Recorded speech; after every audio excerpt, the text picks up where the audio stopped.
जय बिस्मिल्लाहिर्रहमानिर्रहीम। अल्लाह के बाबरकत नाम के साथ हम अपने बैच 4 की फर्स्ट क्लास का आगाज़ करते हैं। हमारे जो बैच 4 के अंदर टोटल आपके फेजेज हैं, वो आपको पहले भी बताया गया है कि तकरीबन 5 फेजेज हैं और हर फेज़ के अंदर आपकी क्लासेस होंगी। अब वो किस तरह से उनकी डिवाइडिंग है कि अगर आप फेज़ 1 को चेक करो तो उसका नाम है आपका साइकोलॉजिकल ट्रेडिंग, जिसके अंदर आपके टोटल 3 लेक्चर होंगे।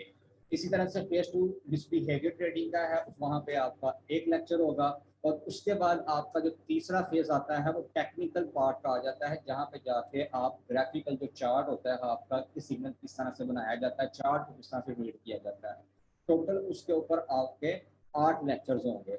चौथा जो आपका फेज होगा फंडामेंटल का होगा। फंडामेंटल्स का जो फील्ड है वो बेसिकली इसलिए यूज़ की जाती है कि आप किसी भी प्रोजेक्ट को उठाने से पहले कम से कम आप उसका एनालिसिस कर सको कि आया कि जो मैं ये उठा रहा हूँ प्रोजेक्ट एज अ इन्वेस्टर या एज अ ट्रेडर, तो क्या इसका फंडामेंटल है या किस कैटेगरी का है, तो उस हिसाब से इसको डिवाइड किया गया और इसके ऊपर आपका टोटल 3 लेक्चर होंगे। इस तरह से आपका फेज 5 है और ये आपका सिग्नल मेकिंग है, ये एडिशनल हमने ऐड किया है और ये स्पेशल आपका इसलिए है कि स्टूडेंट्स होते हैं या कोई भी बंदा आता है, या मार्केट की अगर बात करूँ तो हर इंसान यही चाहता है कि मैं पैसा कमाऊँ।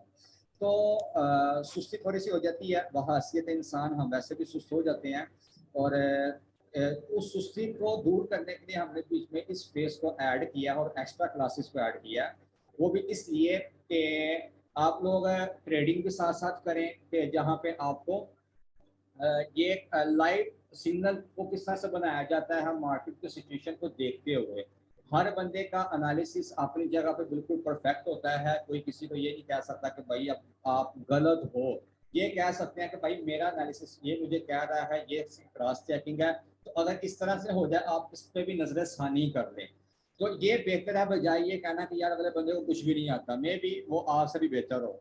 तो मेरे लिए सारे स्टूडेंट्स में मेरे लिए भाई हैं, ठीक है, और मैं उनको हमेशा दोस्तों की नज़र से और भाइयों की नज़र से मैं देखता हूँ। अगर उम्र में मुझसे बड़े हैं तो मेरे लिए बड़े भाई हैं, अगर छोटे हैं तो भाई मैं उनके लिए बिल्कुल फ्रेंड्स की तरह हूँ।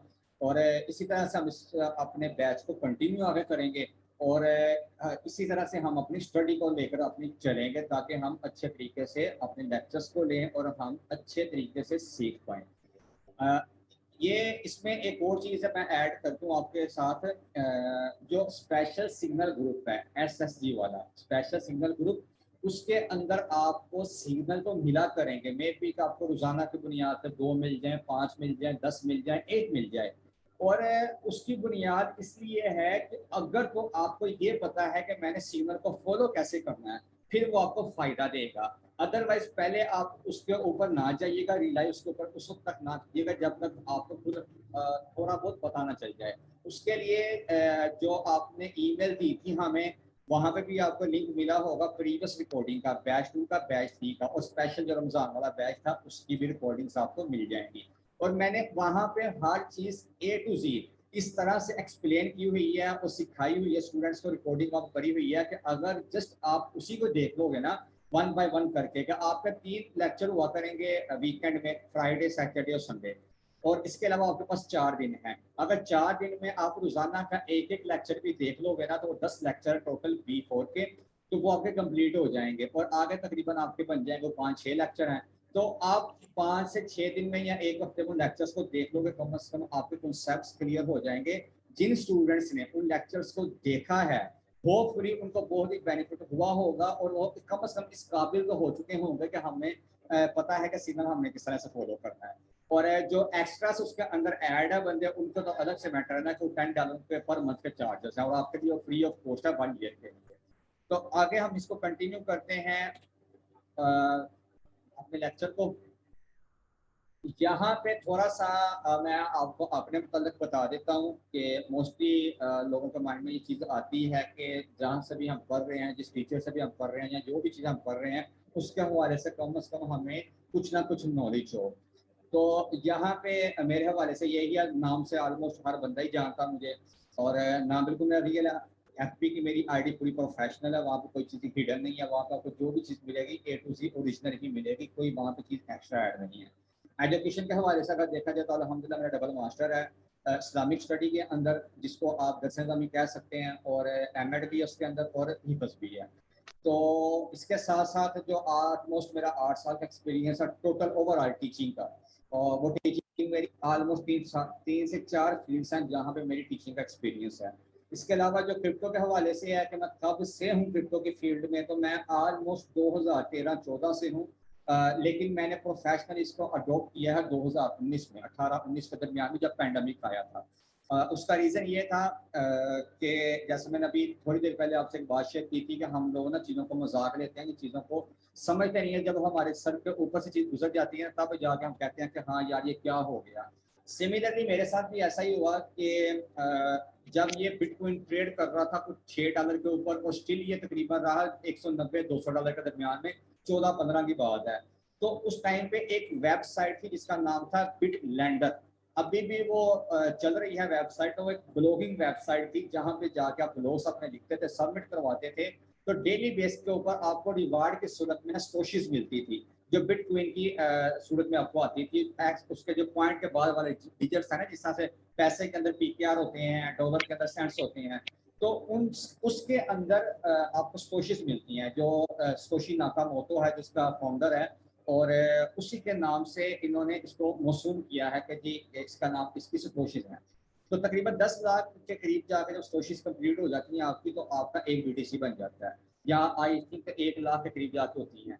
तो वहाँ पे क्या है जी, सतोशिश मिलती थी। उस सूरत में जैसे जैसे आपको रिवार्ड अच्छा मिलता था तो आपके बिटकॉइन बन जाते थे। तो उस टाइम के अंदर इजीली, क्योंकि हार्डनिंग जो होती थी, जो रिवार्ड होता था बिटकॉइन का, वो ज्यादा होता था। तो 1 महीने के अंदर अगर कोई बंदा चाहता था तो इजीली 4-5 बिटकॉइन अर्न कर सकता था। समथिंग को $150-200 के करीब वो ट्रेड कर रहा था ऑफिशियल तौर पे। वैसे 2008 में इसका जो पीडीएफ था वो लॉन्च हो चुका था। इसका जो पॉडकास्ट जो हुई है ना वो, और उसके बाद वाइट पेपर इसका 2008 में लॉन्च हुआ था, और 2009 के अंदर ऑफिशियल तौर पे ये ट्रेड की दुनिया में आ चुका था। तो वहां से हमने इस चीज को मजाक समझा कि यार ये क्या चीज है, ऐसे लोगों को उन्होंने मजाक बनाया हुआ है, ये है वो है। लेकिन वक्त जब गुजरा, जब तब जाकर पता चला कि हाँ, अगर हम इसको उस वक्त सीरियस ले लेते तो आज हम कहाँ से कहाँ पे होते। तो हमारे साथ इस तरह से हुआ, हमारी अपनी सुस्तियों की वजह से चीज़ों को मजाक समझा हमने। और उसकी एग्जांपल सबसे बड़ी ये है कि डोज कॉइन का नाम किसी से वो छुपा नहीं है, और इसने बहुत ही ज़्यादा पॉपुलैरिटी ली थी जब इलोन मस्क ने इसको हाइप की। जब मेरे पास ये पड़े हुए थे, बिट ट्रैक से एक एक्सचेंज थी जो पाकिस्तान के अंदर वर्क कर रही थी, और वो 2018 या 19 के अंदर उन्होंने वर्किंग स्टॉप कर दी थी। यहाँ पे तो यूएस बेस पे जितनी भी आपके एक्सचेंजेस हैं या कंपनीज हैं, उन्होंने पाकिस्तान में अपनी सर्विस को देना रोक दिया था, खत्म कर दिया था। हुआ है वहाँ पे क्या कि डोज कॉइन मेरे पास तकरीबन ऑलमोस्ट पड़े हुए थे उस बिटरेक्स के अंदर 400 के अराउंड 400 डोज कॉइन पड़े हुए थे। और उस वक्त डोज कॉइन की वैल्यू कुछ भी नहीं थी, मे भी वो 1-2 रुपया बनता होगा। और ये भी वो भी डोज कॉइन फ्री में ही मिले हुए थे, कोई वहाँ पे ये नहीं कि खरीदे हुए थे। और ये तकरीबन पाकिस्तान के अंदर जब डॉलर चल रहा था तो समथिंग $150 या $130 के करीब, जब पीटीआई की हुकूमत आई है, उस वक्त मैं बात कर रहा हूँ। तो उस टाइम पे ये तकरीबन कोई 10,000% तक ऊपर गया। जो मेरी चीज ₹1 की भी थी बनती, वो तकरीबन पाकिस्तानी करेंसी के अंदर 100 रुपीज से भी ऊपर चले गई। तो वो ऑलमोस्ट मेरा 40 से 50 हजार रुपया बन गया था एवं। अब वहां से आप एग्जाम्पल ले लें कि अगर आपने इस चीज को पहले सीरियस लिया होता तो क्या आपके साथ होता, आप कहाँ तक इसको कंटिन्यू कर सकते थे। इसी तरह से जो हमारे पास बीटीसी पड़े हुए थे, वो मेरे पास ऑलमोस्ट 100 से 150 के दरमियान में बीटीसी मेरे पास पड़े हुए थे। और इसमें कोई झूठ शूट वाली बात नहीं है। लेकिन वो ये था कि ब्लॉकचेन की जो ऑफिशियल अपनी वेबसाइट है, जो उनकी अपनी डोमेन है, वहां पे आपके पासवर्ड की रिकवरी नहीं होती। जो एक्सचेंजेस है सेंट्रलाइज, वहां पे जाकर तो आपके पासवर्ड की रिकवरी हो जाती है कि वहां पे कुछ भी वो कह सकते हैं कि आपको नंबर के थ्रू आप उसकी वेरिफिकेशन कर लें। मैक्सिमम क्या करेंगे कि अगर आप अपनी ईमेल चेंज करते हैं, पासवर्ड चेंज करते हैं या नंबर चेंज करते हैं, तो 24 आवर्स के लिए, एक दिन के लिए वो आपको रोक देते हैं कि आप विड्रॉवल नहीं कर सकते कोई भी। तो वहां पे ये ऑप्शन लग जाता है। लेकिन ब्लॉकचेन का जो अपनी ऑफिशियल डोमेन है, वहां पे आपकी रिकवरी नहीं है अगर आपको पासवर्ड उसका भूल गया, फ्रीज की होती है। तो आप भूल चुके हो, आप उसकी कोई भी रिकवरी नहीं है। इसलिए 21 मिलियन के करीब जो बीटीसी की सप्लाई है, उसमें से जो सर्कुलेट कर रही है वो तकरीबन 19 मिलियन के करीब कर रही है, और 19 में से भी तकरीबन सर्कुलेटिंग सप्लाई में से तकरीबन 60% से भी कम 60% कम कम या करीब करीब इसके वो लोगों के ऐसे कॉइन हैं जो वो भूल चुके हुए हैं, वो मार्केट के अंदर अब अवेलेबल नहीं है, वो भूल चुके हैं, तो इसलिए वो वापस नहीं आ सकते। ये चीजें जब आप सीरियस लोगे तब आपको जाके चीजों का पता चलेगा कि किसी चीज की अहमियत क्या होती है। तो एक एग्जांपल है ना कि सांप का काटा हुआ जो बंदा है ना, जिसको सांप डंस लेता है, तो वो रस्सी से भी डरता है कि यार ये मुझे काट ना दे, उसको वो भी सांप ही लगती है। तो हर चीज जब आपको काट देती है ना, वक्त आपको पीछे छोड़ता है।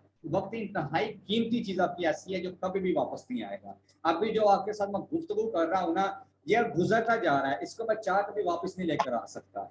तो इसी बुनियाद के ऊपर मैंने बीटीएम की लॉन्चिंग की। उसका रीजन सबसे बड़ा ये था कि दिसंबर 2021 में इसकी लॉन्चिंग हमने की थी। रिसेंटली उससे आप पहले ही क्या है कोई 2020 या अक्टूबर नवंबर के बीच में काफी सारी वेबसाइट्स ऐसी थी कि जिनकी लॉन्चिंग हुई थी और उन्होंने लोगों के साथ अच्छा खासा स्कैम किया था और अच्छा खासा वो पैसा लेकर भाग गए, जिसके एग्जांपल यूजी, एचडी फॉक्स और एचएफसी या इस तरह करके नाम थे। उन्होंने अरबों डॉलर का लोगों को चूना लगाया, लोगों ने अपना पैसा गवा दिया। उसके अंदर एक दोस्त की डेथ हो गई और उसने डेथ इस तरह से उसने सुसाइड कर दिया, अल्लाह उसके हालात पर रहम करे। और वहां से फिर एक ऐसी चोट लगी कि यार जो चीज़ हम खुद कर रहे हैं, प्रोफेशनल तौर पे कर रहे हैं, तो क्यों ना हम उसको इस तरह से लेकर चलें कि ना हम ज्यादा लोगों को बदल सके, ना हम ज्यादा लोगों की अवेयरनेस दे सके। अगर हमारे वजह से कोई एक बंदा भी समझ जाता है या चीजों को सीख लेता है और घर में बैठ कर पैसा कमा लेता है, तो हमारे लिए भी बहुत बड़ी बहादुरी की बात है कि 1000 बंदा लेकर आना और उनको मंजन सेल करना और वहां से पैसा बटोर लेना और उनके अंदर सक्सेस की रेशो आपकी 50% भी ना हो, तो वो कामयाबी नहीं है। कामयाबी ये है कि अगर आपके पास 10 बंदे आए ना, तो एटलीस्ट उनमें से भी 8 बंदा तो कामयाब हो ना, या उससे भी कम, तो 5 बंदा तो कामयाब हो, वो भी आपके लिए बहुत बड़ी बहादुरी है। कि पैसा कमाना मकसूद नहीं है, मकसूद ये है कि यार इंसान दुआएं ही दे। उसी की बुनियाद पर बीटीएम की लॉन्चिंग की। अब बीटीएम क्या चीज़ है कि ये पॉपुलर इंस्टीट्यूट है जो अभी अल्हम्दुलिल्लाह बनती जा रही है, लोगों को अवेयरनेस हो रही है कि मार्केट में अगर आप जाकर चेक करोगे तो आपको इसका नाम मिलेगा, या आपको मेरा नाम मिल जाएगा। कोई भी अगर बंदा फ्रीलांसिंग के अंदर काम कर रहा है जो मेरे सर्कल के अंदर है, वो आपको बता देंगे। अगर ट्रेडिंग के हवाले से अगर आपने कोई पूछगिछ करनी है या आपने वाकई ही कोई कुछ चीज़ सीखनी है, लेनी है, तो आप बीटीएम का रुख कर सकते हो या वो मेरे रेफर कर देते हैं। तो इसीलिए हमने ये एक विजन रखा कि हम लोगों को अवेयरनेस देंगे। इस चीज़ के एक स्लोगन हमारा आया कि be a trader not a gambler. Basically लोग करते क्या थे कि पैसा लगाते थे मार्केट के अंदर और वो गैम्बलिंग करते थे, ना वो सीखते थे। अब आप भी अगर अपने अराउंड दे चेक कर लोगे, अपने इर्द गिर्द चेक कर लोगे, तो आपको बहुत सारे दोस्त अहबाब ऐसे मिल जाएंगे जो देखते हैं कि यार फलां बंदा पैसा कमा रहा है, फलां जगह से कमा रहा है, चल भाई हम भी उस गंगा के अंदर हम भी नहा लेते हैं, हम भी स्नान कर लेते हैं उस गंगा के अंदर। तो वो क्या करते हैं, डूब जाते हैं। लाखों के उनके पास पैसे होते हैं, पता नहीं या तो पैसे फिर उनके वो हराम के होते हैं या अब्बा जी की कमाई होती है। मैं तो अपने अपने एक्सपीरियंस बेस पे इतना कह सकता हूँ, जिस शख्स का अपने हाथों से कमाया हुआ पैसा होगा ना, उसको वो लगाने से पहले 1000 दफा सोचेगा। हमेशा वही बंदा अपना पैसा लगाएगा, डबोएगा, यहाँ तो पैसा का किसी का हराम का होगा, हराम की कमाई का ला रहा होगा, तो उसको दिक्कत नहीं होगी, खाएगा जाता है तो जाए मैं फिर से कमा लूंगा। तो या वो अब्बा जी का खा रहा होगा, कौन सा मेरा पैसा ठीक है, बड़े बोलो। ये दो काम हो सकते हैं और ये मैं पूरे वसूख के साथ कह सकता हूँ। लेकिन मैं गलत हो सकता हूँ, लेकिन कोई 1 से 2% चांस ऐसे होंगे, लेकिन 98 से 90% तक चांसेस यही है कि लोग ऐसे ही करते हैं। अब उसमें क्या है कि हमने बोला कि ओरिजिनल वर्क करो और शॉर्टकट की तरफ अपना बढ़ो। जिसकी सबसे बड़ी एग्जांपल अगर मैं आपको दूं, वो इस चीज के ऊपर है कि आप देखें लोग आज भी सीपीएम का काम कर रहे हैं, मतलब फेक लीकिंग का काम कर रहे हैं। और इससे पहले 2014-15 के अंदर एक काम आया था जिसको हम बोलते थे सीएससी, कस्टम सर्च इंजन। वहां पे किस तरह से लोग काम करते थे कि यूट्यूब के ऊपर जाकर अपना चैनल बनाते थे और उसी ईमेल से वो अपना एडसेंस अप्रूव करवाते थे। वहां पे कोई ये चक्कर शक्कर नहीं था, 1000 सब्सक्राइबर वाला और ये वॉच टाइम वाला कोई ऐसा सिस्टम नहीं था। वहां से एडसेंस की अप्रूवल करवाते थे, ब्लॉगर पे जाते थे, वहां पे जाकर अपना ब्लॉग क्रिएट करते थे और उसकी बैक लिंकिंग करके कस्टम सर्च इंजन को अटैच करके तो VPN वगैरह लगा के उसके ऊपर एड शो होते थे, फेक क्लिकिंग करते थे, और लोग एक एक दिन क्या एक एक घंटे के अंदर लाखों डॉलर छाप देते थे। अगर उनकी वहां पे अर्निंग हुई या 10 अकाउंट के अंदर कोई 1 लाख डॉलर की, अगर उसमें से उनको 1,000 डॉलर भी मिल जाता था ना, तो उनकी बहादुरी तो कहते भाई बहुत बल्ले बल्ले हो गई। लेकिन वो काम ज्यादा देर चला नहीं, गूगल को पता चल गया कि यार ये हमारे कस्टमर के साथ इस तरह से हो रहा है, और उसकी बुनियाद पे उन्होंने फिर बाद में क्या किया कि एडसेंस की अप्रूवल बंद कर दी, यूट्यूब के ऊपर उन्होंने रिस्ट्रिक्शंस लगा दी, और वहां पर आप देखें कि वो आस्ता आस्ता उस चीज को आगे बढ़ाते जा रहे हैं। लेकिन अनफॉर्चुनेटली हमारी पाकिस्तानी कौम ऐसी कौम है, वो ओरिजिनल वर्क की तरफ नहीं आती, वो कहती है हम हराम काम की तरफ जाएं। बहुत बड़े बड़े गुरु लोग ऐसे हैं, यूट्यूबर ऐसे हैं जिनको मैं पर्सनली जानता हूँ, वो भी काम यही कर रहे हैं, बताता कोई भी नहीं है कि भाई मैं ये काम कर रहा हूँ।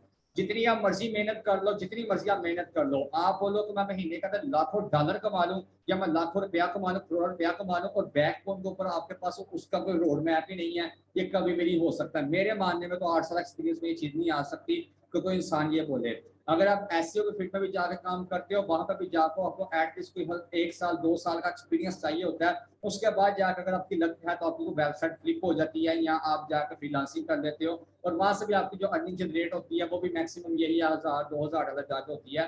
तो इन शॉर्ट बात यही है कि हम जो है ना वो ओरिजिनल वर्क की तरफ नहीं आते। तो हमने क्या एम बनाया कि हम कम से कम 1,000 बंदा ऐसा रेडी करें कि जिसके पास ऐसी प्रोफेशनल ट्रेनिंग हो, वो ट्रेडर ऐसा बने कि वो मंथली बेस पे कम से कम 1,000 डॉलर अर्न कर सके। इट्स मीन पे 2 से 2.25 लाख रुपया घर में बैठ के वो अर्न कर सके, चाहे वो कोई हाउस वाइफ है, चाहे वो कोई हमारी बहनें हैं, बेटियां हैं जो कॉलेज में पढ़ रही है, यूनिवर्सिटियों में पढ़ रही हैं, या वो फ्री हैं, कुछ भी हैं।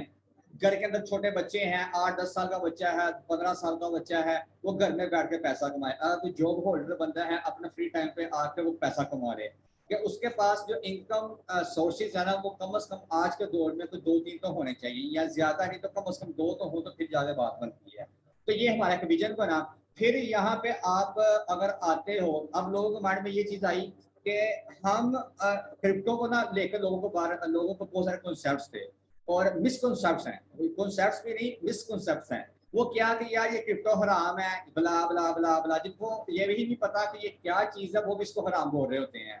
तो यहाँ पे हमने क्या किया कि अल्हम्दुलिल्लाह जितना का अपना एक्सपीरियंस था उसकी बेस के ऊपर प्रॉपर तौर पे रिसर्च की, और उसकी बुनियाद पे जो हमने चीजें निकाली ना वो हमने आगे दी कि आप बीटीएम का प्लेटफॉर्म पे आके, ये पाकिस्तान की हिस्ट्री में फर्स्ट टाइम ऐसा है कि जहाँ पे आप क्रिप्टो को बाकायदा तौर पर डीपली लर्न कर सकते हो, ब्लॉकचेन की टेक्नोलॉजी को आप लर्न कर सकते हो, और वो भी स्क्रैच से एडवांस लेवल तक। चाहे तो आप फिजिकल आके आप ट्रेडिंग ले लें, चाहे तो आप ऑनलाइन सेशंस ले लें जैसे आप अभी ले रहे हैं, 1-to-1 कन्वर्सेशन करके, और कोई यहाँ पे मंजिल वगैरह वाला सीन नहीं होगा इंशाल्लाह, और वो चीज़ आपको बिल्कुल ओरिजिनली ही प्रोवाइड की जाएगी। और सबसे बड़ी बात कि जो इस्लामिक लॉज हैं उसके अंडर में रहकर आपको ये चीज़ मिलेगी। तो ये हमारा बीटीएम को लॉन्च करने का मकसद था, और ये हमारा विजन था। उसके बाद अगर हम चलते हैं अपने थर्ड स्टेप की तरफ, तो उसमें ये चीज़ आ जाती है,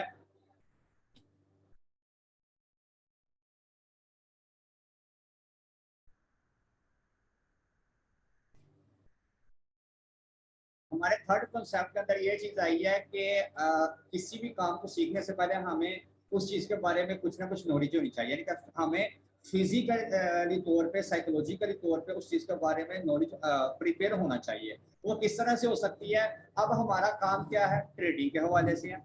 अब उस ट्रेडिंग को समझने के लिए हमें सबसे पहले इकोनॉमिकल जो सर्कल होता है उसको समझना पड़ेगा कि यार ये जो पैसा होता है या इकोनॉमिकल जो सर्कल होता है ये किस तरह से वर्क करता है, ये किस तरह से आगे आपको लेकर चलता है।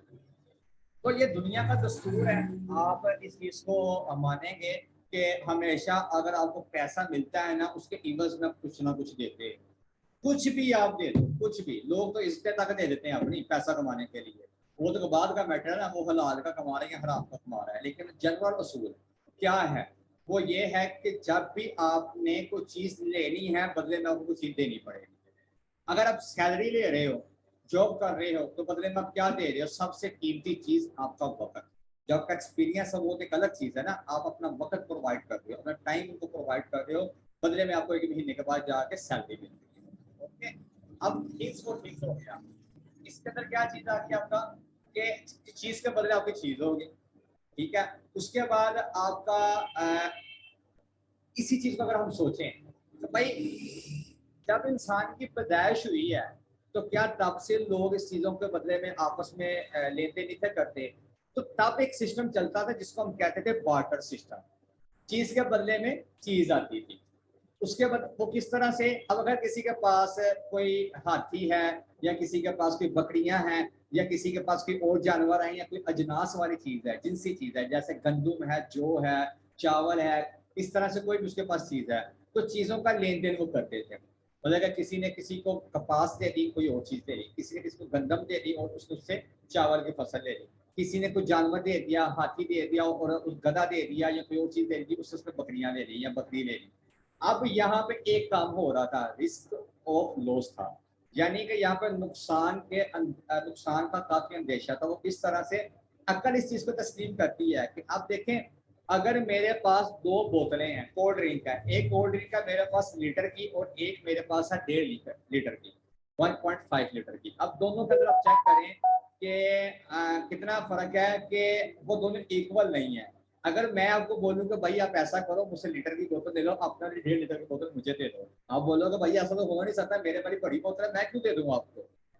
अक्ल इस चीज को ना तस्लीम कर दी। उस वक्त बार्टर सिस्टम में भी ये चीज आजमाइश हो रही थी कि मैं फर्ज करें, अब अगर इक्वल चीज आ भी जाती है, मेरे पास भी लीटर की बोतल है, आपके पास भी लीटर की बोतल है, दोनों ही एक जैसी हैं, यानी कि वो एक ही कंपनी की, यानी कि मुझे किसी और कंपनी की चाहिए। फर्ज करें मुझे पेप्सी की बोतल चाहिए, आपके पास है कोक की, और मैं कहता हूँ यार आप ऐसा करो कि मुझसे पेप्सी की ले लो, मुझे कोक की बोतल दे दो, ठीक है। या मुझे चाहिए ड्यू की बोतल और आपके पास है पेप्सी की, मेरे पास है उसकी कोक की। अब हमने इसको एक्सचेंज करना, रिप्लेस करना आपस के अंदर, और आप कह रहे हो कि नहीं भाई मुझे नहीं चाहिए। अब क्या होगा, हमें को थर्ड पर्सन वाला बंदा ढूंढना पड़ेगा कि जिसके पास मेरी चाहत की कोई चीज हो और उस बंदे का पास इस बंदे की चाहत की चीज हो जो थर्ड पर्सन सेकंड पर्सन है। इस तरह से हम उस सर्कल को चलाएंगे। तो जिसके अंदर सबसे ज्यादा क्या चीज हो रही है, टाइम वेस्ट हो रहा है, इसको हम कहते थे बार्टर सिस्टम। तो अक्ल इस चीज को तस्लीम नहीं थी कर रही। फिर एक वक्त ऐसा आया जब लोगों को समझ आई ना इस चीज की, तो उन्होंने बोला कि यार कोई ऐसी चीज रिलायबल थिंग होनी चाहिए, कोई ऐसा हमारे पास स्टॉक होना चाहिए, कोई चीज होनी चाहिए जिसके ऊपर हर इंसान मुत्तफिक हो कि हाँ यार हम इसको अहमियत दे रहे हैं करेंसी के तौर पे, हम इसको अहमियत दे रहे हैं किसी कीमती चीज के तौर पे, और उसकी वो वैल्यू मुकर्रर कर दें, और उसके बदले में हम जो चीज ले रहे हैं ना उसकी वैल्यू मुकर्रर कर दें। जैसे स्टार्टिंग के अंदर अगर आप चले जाए थोड़ी सी हिस्ट्री को जाके अगर आप रीड करते हैं, वहां पे क्या होता था, कई कंट्रियां ऐसी भी है जहां पे चाय की पत्ती को भी एज अ करेंसी के तौर पे इस्तेमाल किया गया, पत्थरों को भी, वो यूनिक चीज थी ना, पत्थरों को भी इस्तेमाल किया गया, लकड़ी के टुकड़ों को भी यूनिक निकली थी कुछ, उनको दरियाफ्त किया गया, लोगों ने उसको एज अ पेमेंट के तौर पे, पेमेंट मेथड के तौर पे कबूल कर लिया। तो उसको वो आपस में फिर लेन देन के मामला में यूज करते थे। वहां पे फिर जब वक्त की थोड़ी सी चेंजिंग हुई, लोगों को धात मिली जिसको हम बोलते हैं गोल्ड। वो यूनिक चीज थी पूरी दुनिया के अंदर जो ना खराब होती थी और ना वो जाया होती थी। तो लोगों ने इसको अहमियत दी है, पूरी दुनिया के अंदर एक तजारत का एक हब बन गई ये चीज है। फिर लोगों ने अपनी चीजों की कीमत मुकर्रर कर दी कि भाई अगर आपको एक हाथी चाहिए, एक सिक्के के बदले में आपको एक हाथी मिलेगा, दो चाहिए दो सिक्कों के बदले में मिलेंगे, अगर आपको बकरियां चाहिए, कोई गधा चाहिए, उसकी इतनी कीमत होगी, यानी कि हर चीज की कीमत मुकर्रर होगी। और वहां पे क्या हुआ, वहां पे लोगों का बार्टर सिस्टम तो खत्म हो गया, लेकिन यहाँ पे खतरात पैदा हुए किस चीज के, खतरात इस चीज के हैं यार। अब जब आप रियासती मामला हो चुके थे ना, रियासत आ गई बीच में, जब किंगडम चीज बन गई, जमहूरियत तो थी नहीं, डेमोक्रेसी तो थी नहीं। आज भी कई कंट्री आप देख लें, यूके को देख लें, सऊदिया को देख लें, यूएई को देख लें, तो यहाँ पे आपका किंगडम सिस्टम है और वहां पे डेमोक्रेसी नहीं है, जमहूरियत नहीं है। वहां पे क्या होता था कि अगर कोई इंसान एक सल्तनत से निकल कर, एक किंगडम से निकल कर वो इंसान जाता था किसी और रियासत में, तो वहां पे कुछ और करेंसी चल रही है तो जिनके अपने नाम की, जिसके एग्जाम्पल आप यूं लगा लें कि अगर हम थोड़ा सा पीछे चले जाए, अगर इस्लामी रियासतों को देख लिया जाए तो सल्तनत उस्मानिया का अपना सिक्का चल रहा था, मुगलिया सल्तनत का अपना सिक्का चल रहा था, तो गुलामाना सल्तनत का अपना सिक्का चल रहा था, बासिया खिलाफत का अपना था। तो इस तरह से हर खिलाफत का या हर सल्तनत का, हर रियासत का अपना ही सिक्का चल रहा था। तो जब ताजर हजरात जाते थे ना किसी भी कंट्री में तजारत करने के लिए, तो उनको खतरात कौन से लाहिक होते थे, जो वो गोल्ड अपने साथ लेकर जा रहे थे। जब वो किसी रियासत में जाते थे तो वो क्या करते थे, वहां पर उसको जमा करवाते थे। लेकिन उससे पहले क्यों उन्होंने करवाना शुरू किया, वो इसलिए कि अब गोल्ड एक पूरी दुनिया में ऑथेंटिक चीज बन चुकी थी। गोल्ड तो गोल्ड ही था, वो तो रियासती मामला के अंदर उसको सांचे में ढाल के और पैसों में उसको कन्वर्ट कर लेते थे। अपने जो उन्होंने बनाया होता था सांचा, जिसको हम डाई बोलते हैं, डिजाइन बोलते हैं, तो उन्होंने उसको ढाल देते थे। तो इस तरह से वो क्या करते थे, डाकू उनको लूट देते थे। जब वो जाते थे रास्तों के अंदर, जब तिजारत करते थे, इतनी इतनी दूर लोग जाते थे, पैदल सफर करते थे, गधे गाड़ियों पे सफर करते थे, तो उनको लूट देते थे, जंगलों में लूट देना, वैसे लूट देना। तो ये लूट के जो मामला थे ना, इससे निमटने के लिए एक चीज हुई कि वो क्या करते थे, जब किसी रियासत में जाते थे, जाकर वहां पर अपना पैसा जमा करवा देते थे, और बदले में क्या होता था, वो रियासत वाले उनको एक रसीद वगैरह या अपना सिक्का दे देते थे, और वहां से उनको लॉ एंड ऑर्डर मिल जाता था कि जब आप वापस जाओगे, वो पैसा जो आपके पास है, जितना भी आप तजारत करोगे हमारे इस बाजार से, तो वो पैसा वापस हमें जमा करवा देना, और अपना पैसा उसके बदले में उतना लेकर आप चले जाना। तो हर रियासत के पास इस तरह से बहुत सारे जो रियासतें थी, उनका पैसा जमा होना शुरू हो गया। अब यहाँ पे एक और चीज जो है ना वो पैदा हुई कि क्यों ना हम इस तरह से करें कि इसको मजीद इसके अंदर हम इनोवेशन लेकर आ जाएं, हम जिद्दत इख्तियार कर लें, जिद्दत इस तरह से कि हमें ये पैसा लेकर जाना ही ना पड़े, कोई हमारा ना बंदा ऐसा थंटी के बीच में आ जाए, थर्ड पार्टी आ जाए जो इसकी हिफाजत कर सके। तो यहाँ पे बैंक का वजूद आया, पेपर करेंसी का वजूद आया। अब क्या होता था, लोग अपना पैसा बैंक में जाकर रखवा देते थे, बैंक में रखवाने के बाद उतने पैसों को बदले वो बैंक उनको एक रसीद लिख कर दे देता था। जैसे अभी आप पाकिस्तानी अगर पैसे को देखो तो उसके ऊपर लिखा होता है हामिल हाजा को मुतालबे पर अदा करेगा। तो वो इस चीज की जमानत होती है बैंक की तरफ से, स्टेट बैंक की तरफ से जमानत होती है कि जितना ही आपके पास पैसा है ना, इतना इसके बदले में गोल्ड पीछे पड़ा हुआ है, आप उतना गोल्ड ले सकते हैं। अब लोगों के माइंड में गोल्ड को लेकर ये चीज बैठ गई कि गोल्ड की बुनियाद के ऊपर है पैसा जो है ना वो चलता है, और सर्कुलेशन जो होती है ना पूरी दुनिया के अंदर, इकोनॉमिकल जो सर्कल होता है वो इस तरह से होता है।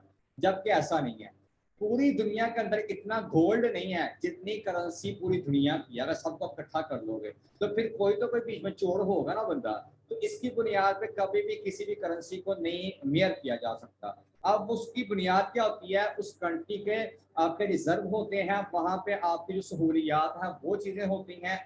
मसला फर्ज करें कि आपकी कंट्री के अंदर जो सिक्योरिटी इश्यूज हैं वो किस टाइप के हैं, वहाँ पे आपके माहौल आपका कैसा है, वहाँ पे आपके पास नई से नई जो चीज़ें, तलीमी निज़ाम आपका ये वो, यानी कि ज़रूरियाती ज़िंदगी की चीज़ों में से आपका निज़ाम किस तरह से चल रहा है। अगर इसी का एग्जाम्पल ली जाए तो गोल्ड तकरीबन सबसे ज़्यादा यूके के पास है पूरी दुनिया का। अब यूके का जो पाउंड है वो हमारे पाकिस्तानी करेंसी के बदले में उसको चेक कर लो, पूरी दुनिया में चेक कर लो, तो जो कुवैती दिनार है या ओमानी जो रियाल है उसके बदले में तो जो पाउंड है वो बहुत नीचे है।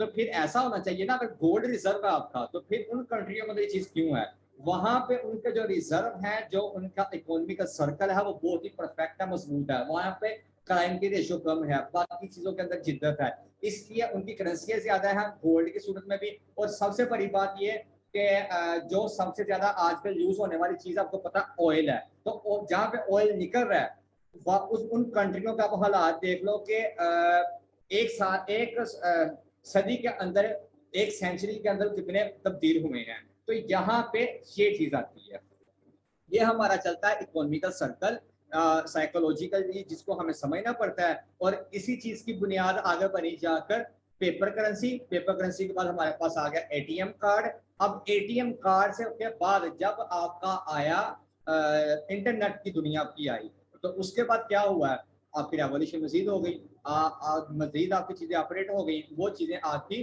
कंप्यूटराइज शिफ्ट हो गई। अब यहाँ पे हम आते हैं अपने सबसे मेन पॉइंट की तरफ और लास्ट पॉइंट की तरफ अपने इस लेक्चर के, जिसको समझने के लिए हमें ये चीज देखनी पड़ेगी एज अ मुस्लिम, जिस चीज के अंदर हम ट्रेड कर रहे हैं तो उसके कौन कौन से रूल होते हैं, कि कौन सी किस्में ऐसी हैं कि जो हलाल है इस्लाम के अंदर, उनके बेसिक रूल्स क्या क्या है। अब देखें, हमारे लिए जो सबसे ज्यादा ज़ाबिता हयात है ना इस्लाम के अंदर, और जो सबसे हमारी ज्यादा ऑथेंटिक मानी जाने वाली चीज़ है, वो अल्लाह का कलाम है, कुरान है सबसे ऊपर। ठीक है, यानी कि कुरान की बाउंड्री हमारे लिए ऐसी है कि हम उसके अंदर बंद हैं, जिसको हम शरीयत बोलते हैं।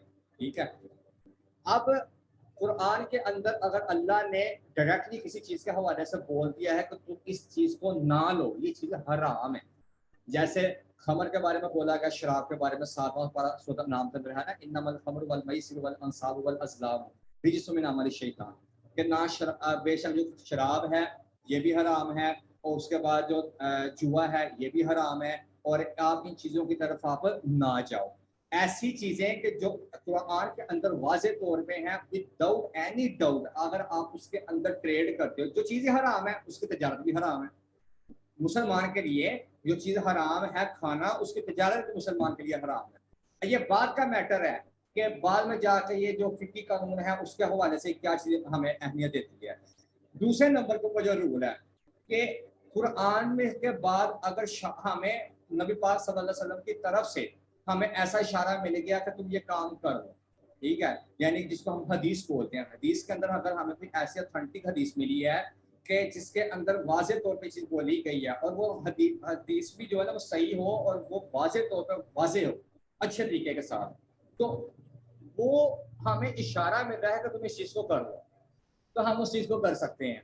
ठीक है जी, उसके ऊपर हमें नबी पाक की तरफ से इशारा मिल गया, हदीस के अंदर बयान हो गया। अब है इन दोनों चीज़ों से हटकर कि हमें परमिशन ना तो कुरान से मिली, ना हमें हदीस से कोई परमिशन मिली, और ऐसा भी हुआ है कि उसने मना भी नहीं किया। जिस चीज के बारे में मना कर दिया वो तो टोटली हराम है, जिस चीज के बारे में बोल दिया वो चीज हलाल हो गई। और थर्ड नंबर पे ना हराम का बोला ना हलाल का बोला, दोनों चीजों के बारे में नहीं बोला, और साथ में सकूत भी इख्तियार किया, बिल्कुल साइलेंट रहे, चुप रहे। तो वो चीज अगर आप कर लोगे तो हलाल है, अगर आप चीज को नहीं करोगे तो आपके ऊपर हराम का कोई फतवा नहीं। ठीक है, ये 3 रूल है बेसिक आपके। तीसरे रूल की बुनियाद के ऊपर जो चीज बनी है ना, वो आपका मसलक बन गया। जो हमारे 4 मसलक सबसे ज्यादा इस्लाम के अंदर पाए जाते हैं, हनफी, और उसके बाद शाफी, हम्बली और मालकी। ठीक है, ये हमारी 4 फिका पाई जाती हैं। अब कोई भी गलत नहीं है, हर फिका वाला अपनी जगह पे ठीक है। हाँ, किसी एक को फॉलो करना ठीक है, अगर आप ये नहीं है एक के अंदर आपको आसानी मिली आप दूसरी तरफ चले गए, दूसरी तरफ आपको आसानी मिली तीसरी तरफ चले गए, ऐसा नहीं पॉसिबल है। हर वो इमाम अपनी जगह पे ठीक है, उन्होंने भी वो चीजें कहाँ से निकाली हैं, कुरान और हदीस से ही निकाली है। तो ये बुनियाद बनती है थर्ड नंबर पे आके, कि जहाँ पे आपकी जो मसलक की बुनियाद बनती है। अब मैं एग्जांपल आपको देता हूँ सुअर की। सुअर के बारे में पिग जो है, इसके बारे में वाज़े तौर पे है कि ये बिल्कुल नजसुल ऐन है, बिल्कुल नजसुल ऐन है, इसको आप खा ही नहीं सकते। तो अब आप मुझे ये चीज बताएंगे क्या सुअर की तजारत हलाल होगी? कतई तौर पे नहीं होगी।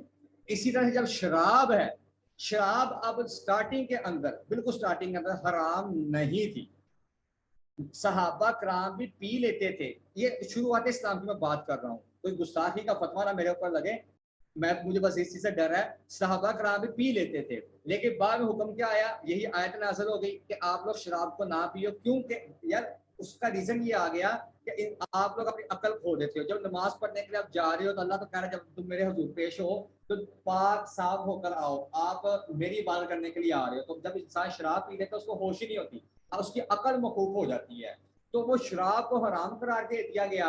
अब ये क्या हुआ, देखिए मुसलमान के लिए हराम शराब जो है ना वो हराम हुई मुसलमान के लिए। अगर मुसलमान शराब पीता है तो वो हराम काम कर रहा है। तो अब यहाँ पे डाउट ये है क्या शराब की तजारत करना हलाल है या हराम? हमें यह हुक्म मिल गया कि इस वजह से हराम हुई है। अब जिस मसलक के अंदर, जिस इंसान के अंदर, क्योंकि इस्लाम तो मुकम्मल ज़ाब्ता ही आता है ना, और नबी पाक की जो ज़ात है वो रहमतुल आलमीन है पूरी दुनिया के लिए।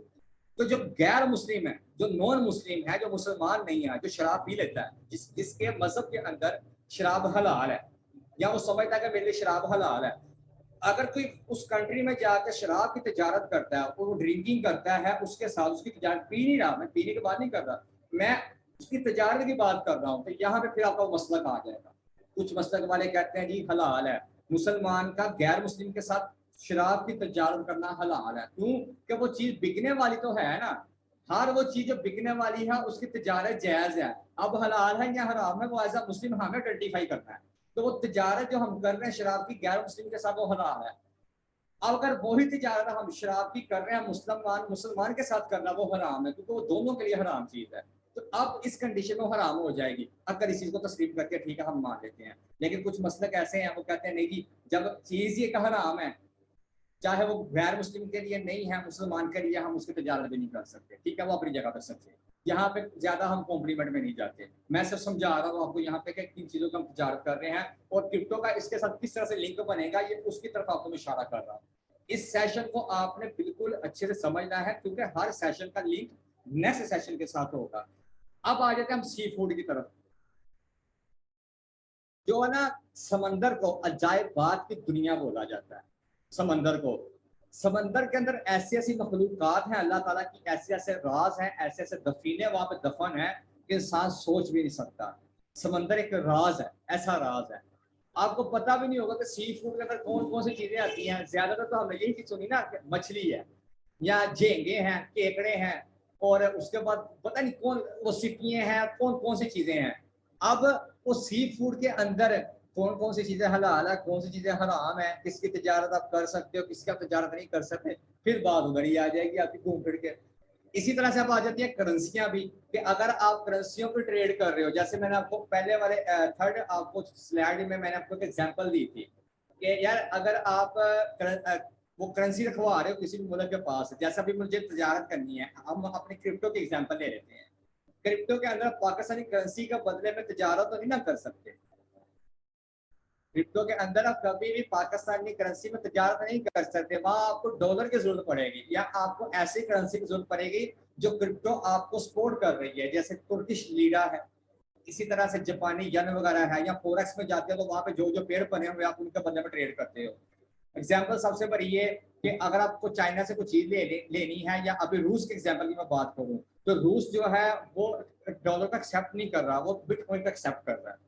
इसी तरह से अगर आपने तजारत करनी है चाइना से कुछ चीज लेने के लिए, वहां से आपने चीज को एक्सपोर्ट या इंपोर्ट आपने करना है, वो कहते हैं कि भाई अगर आपने हमसे कुछ चीज खरीदनी है ना, तो हमको जो है ना वो हमारा पैसा चाहिए। तो उसके लिए आप पहले क्या करोगे, अपने करेंसी को, नेटिव करेंसी को उस करेंसी में आप चेंज करोगे। तो जब आप चेंज करोगे, इस चेंज के दरमियान में जो आपको रेट हाई लो का मिलेगा ना, तो उसकी बुनियाद पर भी लोग ट्रेड करते हैं, उसकी बुनियाद पे लोग ट्रेड करते हैं। और कायदा कुलिया ये है कि तिजारत क्या होती है, दो बंदों के अंदर बाहमी रजामंदी के साथ किसी भी चीज का के मामला के अंदर लेन देन करना, उसको हम तिजारत कहते हैं। ये शरीयत के मुताबिक तारीफ है तिजारत की, ट्रेड की, ट्रेडिंग की, कि मेरे पास कोई चीज है और अगले इंसान के पास भी कोई चीज है, हम उसका आपस के अंदर तबादला ख्याल कर रहे हैं, लेन देन के मामला कर रहे हैं। तो जब हमारी रजामंदी हो जाएगी तो हम इस चीज को बोलेंगे कि हाँ भाई ये चीज जायज है। अब देखा, अगर मेरे पास कोई बाइक है, मैं कोई बाइक नहीं लेकर आया हूँ, वो 60,000 रुपए की बाइक है या लाख रुपए की बाइक है, अब जब उसको मैं लाने के बाद फौरन सेल करने के लिए जाऊंगा ना, तो मार्केट के अंदर ये उसूल है कभी भी आपकी पूरी प्राइस के ऊपर चीज सेल नहीं होगी। इवन डैट के वो चीज आपकी लोकल मार्केट में अगर आप किसी को सेल करते हो तो पूरी प्राइस के ऊपर सेल नहीं होगी। कम से कम आपको उसमें से कुछ 2-3%, 5%, 10% का आपको लॉस बर्दाश्त करना पड़ेगा। तो जब आप उस चीज को देते हो तो अपनी रजामंदी के साथ देते हो ना, तो क्या शरीयत आपको ये कह रही है कि आपके साथ अगले बंदे धोखा किया है या आपने अगले उस बंदे ने आपके साथ धोखा किया? नहीं, बाहमी रजामंदी के साथ जो आपका एक रूल चल रहा है उसके जरिए आपने चीज को आगे डिलीवर कर दी। करेंसियों का जो आपस में आप लेन देन का मामला कर रहे हो किसी चीज को खरीदने के लिए, पेड़ के अंदर पॉइंट्स होते हैं जिसको पिप्स बोलते हैं, जब उसके अंदर आप ट्रेड करते हो ना, तो वो चीज आपकी जायज है कि आप अपनी रजामंदी के साथ दे रहे हो या ले रहे हो। तो इस बुनियाद के ऊपर कहना कि करेंसियों की जो ट्रेड है वो हराम है, ये गलत बात है। ऐसा कुछ सीन नहीं है। कौन सी चीजें हराम है, कौन सी चीजें हलाल है, किस तरह की ट्रेडिंग हराम है, जैसे फ्यूचर मार्जिन है, उसको हम इंशाल्लाह आगे जाकर कंटिन्यू करेंगे, क्योंकि हमारा पूरा सेशन है इसके ऊपर, जो कल वाला सेशन होगा कि क्रिप्टो करेंसी हलाल है या हराम है, वर्क कैसे करते हैं, हम उसको कल वाले सेशन में पढ़ेंगे। तो यहाँ पे करेंसियों के मामला हो जाते हैं। इसी तरह से सिमिलरली जब आप आते हो अपनी क्रिप्टो की मार्केट में, वहां पे आके जब आपने ट्रेड करनी है, कोई भी कॉइन आपने खरीदना है, तो आपको ये चीज देखनी पड़ती है कि जो प्रोजेक्ट है वो वाला वो कौन सा वर्क कर रहा है। तो आपको कहां से पता चलेगा? फंडामेंटल का एनालिसिस करके। अब आपको पता ही ना होगा जिस प्रोजेक्ट के अंदर आप इन्वेस्टमेंट कर रहे हो वो किस कैटेगरी का। फर्ज करें, अल्लाह ना करे, वो प्रोजेक्ट वर्किंग कर रहा हो सुपर के ट्रेड के ऊपर, तिजारत का मामला कर रहा हो। रूस जो है वो एथिक्स जो लोग हैं जो खुदा को मानते ही नहीं है, वो ऑलमोस्ट वो वाली कंट्री है। चाइना को आप देख लें, वहाँ पे भी लोग ऐसे ही हैं कि जो किसी खुदा को नहीं मानते, किसी मजहब के नहीं है। या ऐसी आप एग्जांपल ले लें किसी भी कंट्री की कि जहाँ पे मजहब तो है लेकिन वो उनके अंदर वो चीज़ें हलाल हैं। अगर वो तजारत कर रहे हैं आपस के अंदर और वो प्रोजेक्ट जो इस्तेमाल कर रहे हैं, क्रिप्टो करेंसी जो इस्तेमाल कर रहे हैं, वो है कि रिपल के एग्जाम्पल ले लें या एडीए की एग्जाम्पल ले लें या बिटकॉइन की एग्जाम्पल ले लेते हैं कि वो बिटकॉइन को एज अ एग्जाम्पल वो वाला प्रोजेक्ट है, क्योंकि बिटकॉइन को वो यूज कर सकते हैं कि सबके अंदर कंबाइन है। स्पेसिफिक अगर कोई प्रोजेक्ट आता है ना, उसका एक रोड मैप होता है, उसका एक पीडीएफ के अंदर उनका एक हर चीज को मेंशन किया जाता है कि यार हम वाइट पेपर जिसको हम कहते हैं, वाइट पेपर के अंदर उन्होंने अपना डॉक्यूमेंट्स दिया होता है कि यार ये चीज है, हमारा मकसद ये है, हम इस चीज के ऊपर वर्किंग करेंगे, या हमारा प्रोजेक्ट वेब 3 क्या, वेब 3 के अंदर है तो हम क्या करने आए, हमारा मकसद क्या है, प्रॉब्लम सॉल्विंग मेथड क्या चीज है। अगर फर्ज करें वो प्रोजेक्ट नया जो लॉन्च हुआ, एडीए के एग्जांपल है, उन्होंने व्हाइट पेपर अपना लॉन्च किया, वो कहता है जी हम जो तिजारत कर रहे हैं ना, हम ये जो प्रोजेक्ट लेकर आए हैं वो हम लेकर आए हैं कसीनो की बुनियाद पे, या हम ये प्रोजेक्ट लेकर आए हैं एनिमल्स की जो तिजारत है उसके ऊपर, और उसके अंदर सुअर की भी तिजारत कर रहे हैं। अब वो जो लेन देन का मामला तो हो रहा है, आप इन्वेस्टमेंट जो कर रहे हो उनको दे रहे हो, बेसिकली तो आप उनके प्रोजेक्ट में इन्वेस्टमेंट ही कर रहे हो ना, और वहां से पैसा अपना निकाल रहे हो, और वो उस पैसे को कहाँ पे इन्वेस्ट कर रहे हैं, हराम कमाई के अंदर। वो वाला जो पैसा आपके पास आ रहा है ना असूलन, वो पैसा आपके लिए हराम है, क्योंकि आपने प्रोजेक्ट ही ऐसा चूज किया है। लेकिन क्या है कि हम पाकिस्तानी कौम है, हमें नहीं कोई लेना देना इस चीज के साथ, अगला बंदा हलाल कमा रहा है या हराम कमा रहा है, हमें पैसे से गर्ज है, हमें पैसा आना चाहिए। तो हमने इस चीज को खत्म किया। इंशाल्लाह जो भी आप ट्रेडिंग सीखोगे यहाँ से, वो आप as it is Islamic law के मुताबिक आप सीखोगे, जो वहां से आपको प्रोजेक्ट ऐसे मिलेंगे, और आप वाकई एक कमांडो की सूरत में, आप एक कमांडो की सूरत में ट्रेडर एक अच्छे बन के और आप एक इन्वेस्टर एक अच्छे बन के आप इंशाल्लाह उभरोगे। तो ये था ओवरऑल एक सेशन जो मैंने आपके साथ शेयर किया है। तो अब यहाँ पर हम इसको वाइंड अप करते हैं, और यहाँ से अगर आपका कोई भी किसी किस्म का भी क्वेश्चन है तो आप इसको कंटिन्यू कर लो। मैं यहाँ पर जो रिकॉर्डिंग उसको स्टॉप कर रहा हूँ।